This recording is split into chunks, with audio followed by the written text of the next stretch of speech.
Hello everyone, आशा करती हूँ कि इस गर्मी और उत्तपन से भरे मौसम में आप लोग अपना ख्याल रख रहे होंगे और अपने परिवारजनों का भी ख्याल रख रहे होंगे।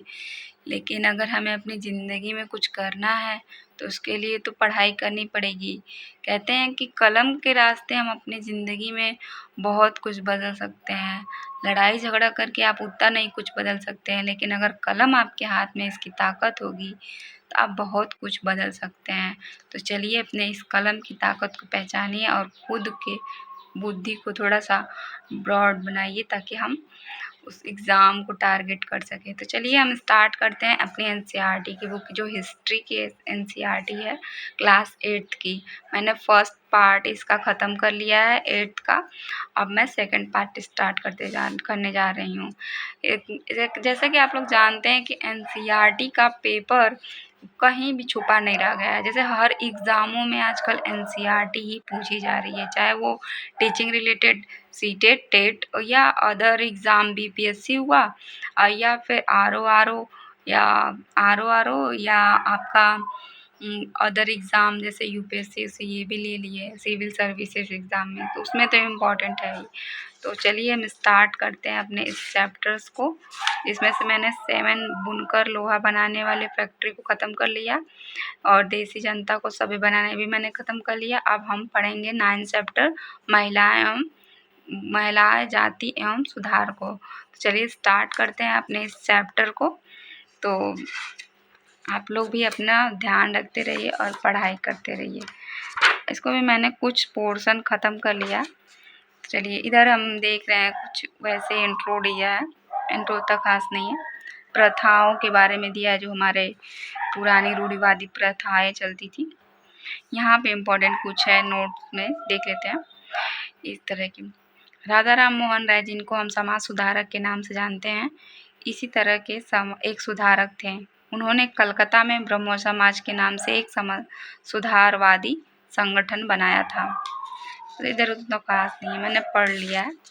तो फिर यहाँ पे दिया है उन्होंने, राजा राम मोहन राय पश्चिमी शिक्षा का प्रसार करने और महिलाओं के लिए ज़्यादा स्वतंत्रता व समानता के पक्षधर थे। ये ज़्यादा महिलाओं को सपोर्ट के थे। इन्हीं की वजह से ख़त्म हुआ था हमारा सती प्रथा। इसी को बताया गया है इसमें। सती प्रथा पे 1829 में सती प्रथा को इन्होंने ख़त्म कर था। फिर हमारा आता है नेक्स्ट स्वामी दयानंद सरस्वती। स्वामी दयानंद सरस्वती भी सपोर्ट किए थे ये रूढ़िवादी परंपराओं को, जो महिलाओं को बहुत प्रताड़ित करता था। उदाहरण के लिए प्रसिद्ध सुधारक ईश्वरचंद्र विद्यासागर ने भी विधवा विवाह के पक्ष में प्राचीन ग्रंथों का हवाला दिया था।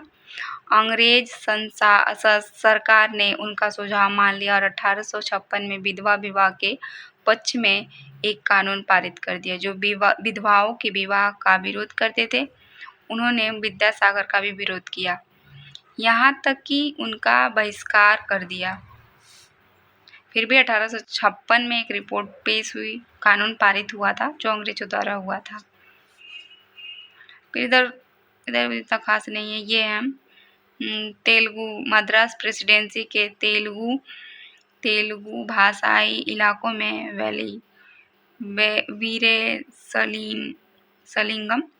वीरेसलिंगम पंतुलु ने विधवा विवाह के समर्थन में एक संगठन बनाया था। ये जो पंतलु हैं, ये विधवा विवाह के लिए एक बनाए थे संगठन। ये जो देख रहे हैं आप लोग,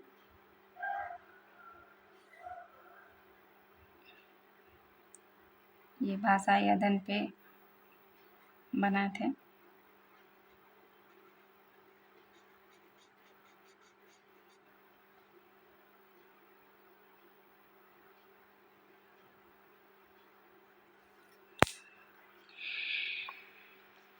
इधर उतना कैसे महिलाओं के प्रति। फिर लड़कियां, इन लोगों के प्रयासों से लड़कियां स्कूल जाने लगी, बाहर जाने लगी, लेकिन लोग फिर भी डरते थे कि मेरी बच्ची अगर बाहर जा रही है तो खराब हो जाएगी। फिर भी लगातार निरंतर प्रयास के बाद, इधर पूरा वही बताया गया कि लगातार निरंतर प्रयास के बाद कुछ जगहों पे बच्चे जाने लगे पढ़ने, जिसमें लड़कियां भी शामिल थी।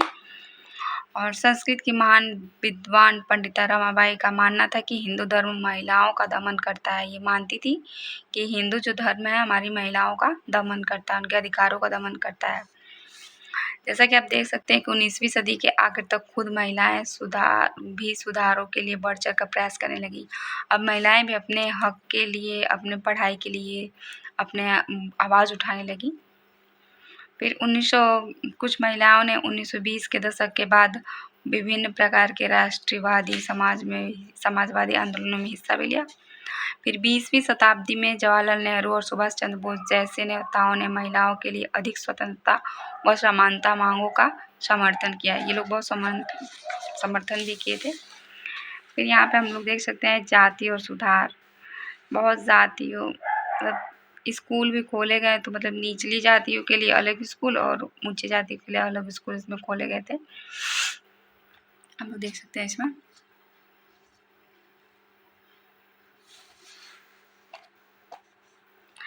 फिर रोजगार की कमी होने के कारण अधिकतर लोग इमारतों का निर्माण होना, शहरों को साफ किया जाना, इस सब की वजह से मतलब रोजगार की कमी होने के कारण ये लोग शहर भागने लगे, जो भी व्यक्ति लोग थे, मतलब मेल पुरुष। फिर इसके अलावा दूसरी नौकरियां भी सामने आ रही थी, जैसे मतलब उस टाइम रोजगार की इतनी कमी थी कि लोग रोजगार पाने के लिए अदर कंट्री में भी चले जाते थे। समानता की मांग की थी, समानता और न्याय की मांग की थे कौन? मध्य भारत में सतनामी आंदोलन इसी का उदाहरण है। यह आंदोलन घासीदास ने शुरू किया था। ये एक निम्न जाति के व्यक्ति थे। जब इन्होंने देखा कि मतलब स्कूलों में इन सभी स्थापनाओं की थी, ऐसे लोगों की स्थापना की थी जिनमें निम्न जातियों से थे, उन्होंने बीच काम करते हुए उनके में ये जो पंत थे सोचते थे कि हमारे निम्न जातियों को भी अच्छी जातियों के साथ पढ़ने का मौका मिले। आज केरल में इन्होंने शुरू किया था, भेदभाव नहीं होने चाहिए उसके खिलाफ ये प्रयास किए थे, लेकिन ये ख़त्म नहीं हुआ।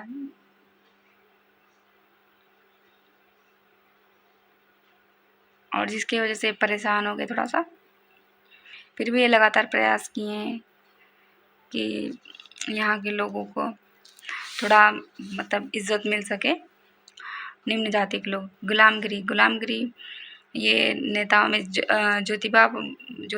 ज्योतिराव फूले की रचना है।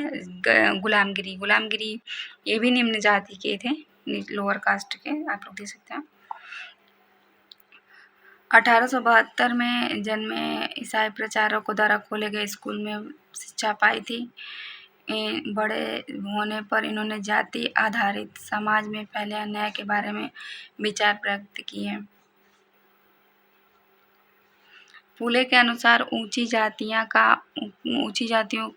का उनकी जमीन और सत्ता पर कोई अधिकार नहीं है। यह धरती यहाँ के देसी लोगों की कथित निम्न जाति के लोगों की है। फूले ने दावा किया कि 8 शासकों से पहले यहाँ स्वर्ण युग था।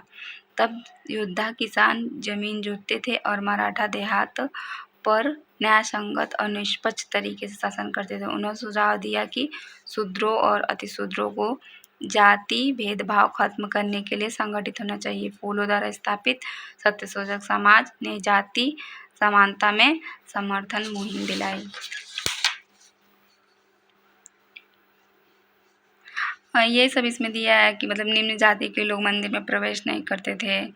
फिर महिलाएं भी कुछ हद तक मतलब जा नहीं सकती थी, जिसमें निम्न जाति में B.R. अम्बेडकर ने मंदिर में प्रवेश करना 1927 में पहली बार B.R. अम्बेडकर, जिसमें महार जाति के लोगों की बड़ी संख्या में हिस्सा, ये एक आंदोलन किए। फिर 1927 से 35 के बीच मंदिरों में प्रवेश लेने के लिए 3 आंदोलन चलाए B.R. अम्बेडकर 1927 से 1935 के बीच में, और पूरे देश में दिखाना चाहते हैं कि जाति पूर्वाग्रह की जकड़ कितनी मजबूत है।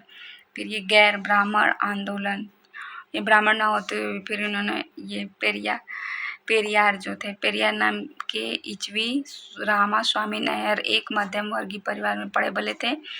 इनका ये जीवन में वे सन्यासी थे और उन्होंने संस्कृत शास्त्रों का गंभीरता से अध्ययन किया। बाद में ये कांग्रेस के सदस्य बने, परंतु उन्होंने राष्ट्रवादियों द्वारा आयोजित की गई दावत में देखा कि मतलब अलग-अलग जातियों के लिए अलग-अलग व्यवस्था बनाई गई थी। निम्न जातियों के लिए अलग टेबल और उच्च जातियों के लिए अलग टेबल, जिससे वे हताश होकर पार्टी छोड़कर चले गए और बैठने का इंतज़ाम। पेरियार के समझ में आ चुका था कि अछूतों को अपने स्वाभिमान के लिए खुद ही लड़ना पड़ेगा। उन्होंने स्वाभिमान आंदोलन शुरू किया। कौन? पेरियार।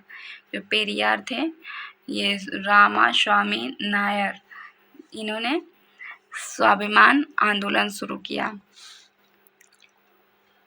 ये पेरियार हिंदू वेद पुराणों के कट्टर आलोचक थे, खासतौर पे मनोज द्वारा रचित भगवत गीता और रामायण के कटु आलोचक थे।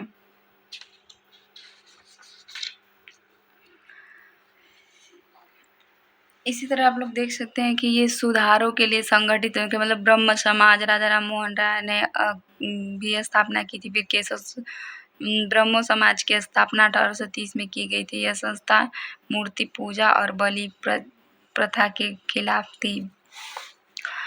फिर यहाँ पे है रामकृष्ण मिशन। रामकृष्ण मिशन की स्थापना विवेकानंद के गुरु रामकृष्ण परमहंस के नाम पे हुई थी। फिर ये सर सैयद अहमद खान ने 1875 में अलीगढ़ में खोले गए मोहम्मद एंग्लो ओरिएंटल कॉलेज को शुरू किया, जो बाद में मुस्लिम विश्वविद्यालय के नाम से जाना जाता है। वेद समाज को मद्रास में 1864 में वेद समाज की स्थापना हुई। वेद समाज ब्रह्मो समाज से प्रेरित था। वेद समाज जाति भेदभाव को समाप्त करने, विधवा विवाह तथा महिला शिक्षा को प्रोत्साहित करने के लिए काम किया।